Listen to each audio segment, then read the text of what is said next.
Hi everyone, welcome back to the workshop, and we're back on the Fluke 8846A 6.5 digit multimeter repair. Now I did say at the end of the last video, and I'll link it down below, that I was kind of done with it. I'd done so much investigation and still couldn't manage to fix the unit.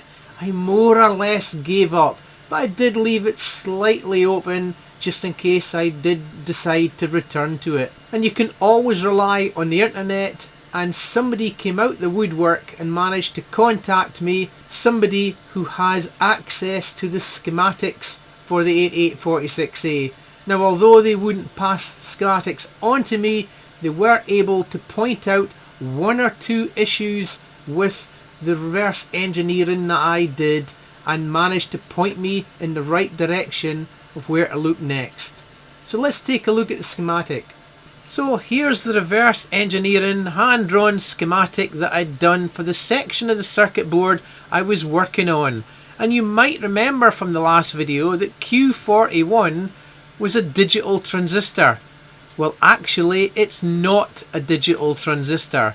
The code 26 that was on that unit, you'll see up there, was wrong. And I did demonstrate that I looked all over the place for a code 26 device and could really only find one in the SOT23 package.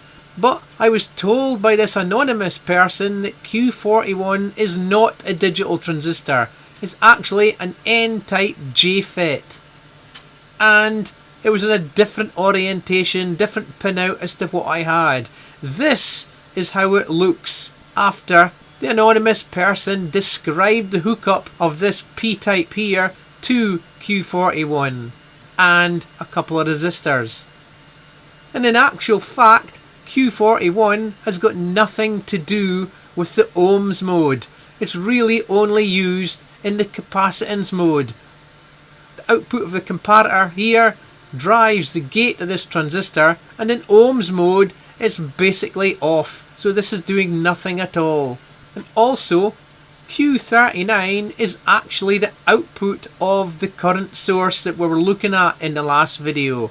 Now you might remember I replaced some devices down here that were short circuit, and now with Q41 out of the picture I turned to Q39. A BSS 84, and I just went ahead and replaced it. And let's take a look at the meter now and let's see what we've got. And look at that, I've got 1K resistor hooked up to the meter and I'm reading 1K. It's working. Now you might remember from the last video it was miles out depending on the range that you had selected and the value you were presenting to the meter.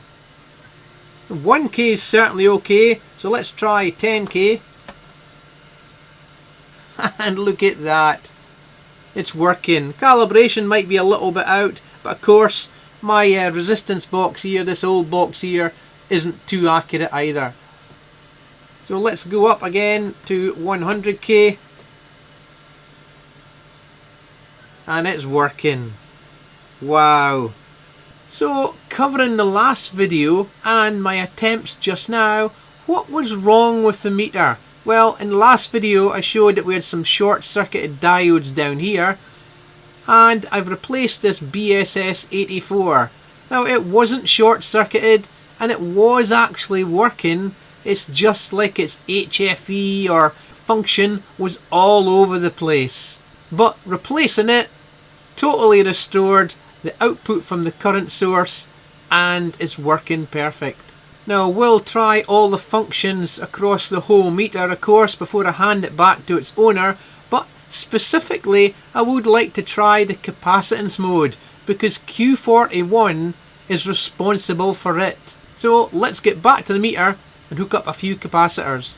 Well, looks like it's working. I've got the meter in capacitance mode and I've hooked up a 47 microfarad electrolytic, and as you can see 46.6, so Q41 appears to be working. And another one, 22 nanofarad, and yep, 21.9, that'll do. Well, I've gone over the meter as much as I can on the workbench here and all the functions appear to be working okay. So I think I can put the unit back together and then give it a real good test.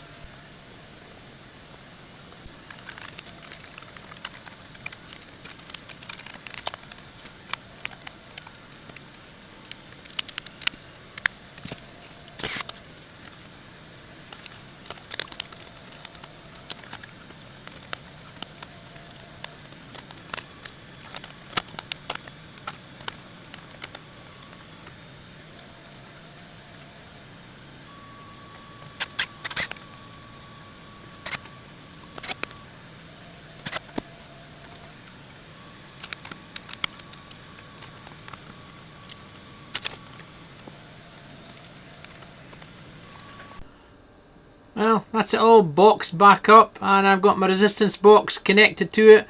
1K. Let's go up the resistances here. 2K. Let's go to 12K. Oh, put it onto auto ranging. 12K. 22K. 122K. Let's go to half a meg. And it's working. And let's try the bottom end, although this is not entirely accurate. Let's just try 100 ohms. Yeah, in fact, I'll just zero it first. You can see it's about half ohm there, just before I zero it. There, 100 ohms. 200 ohms. Let's just try 10 ohms, and you can see down at the bottom end it's starting to get a little bit out. 5 ohms. Yep, I'll call that a fix. It's working. So if you've been following this one, this multimeter only took me 3 years to get fixed.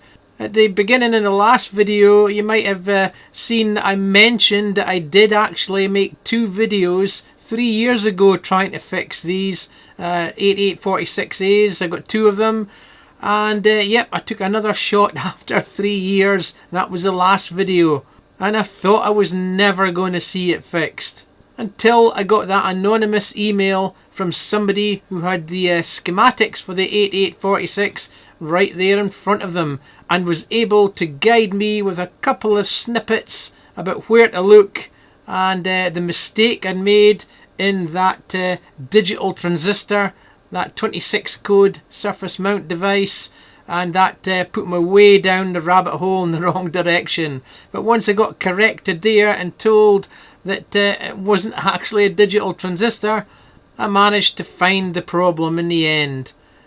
Now, one thing I purposely did on this unit here, because it's so complex inside, I didn't just want to try replacing components one after another, going through my own stock, willy-nilly changing things out. I was adamant this time I wanted to just try and do it methodically and reverse engineering it, and actually it was a lot of fun creating the schematics for it.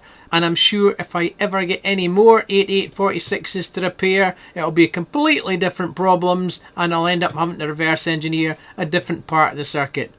But anyway, thanks for watching, and remember you can always comment down below, and don't forget to like and subscribe. It really does help the channel grow. There's plenty more repair videos on my channel, from the simple to the complex. Check them out, and thanks for watching.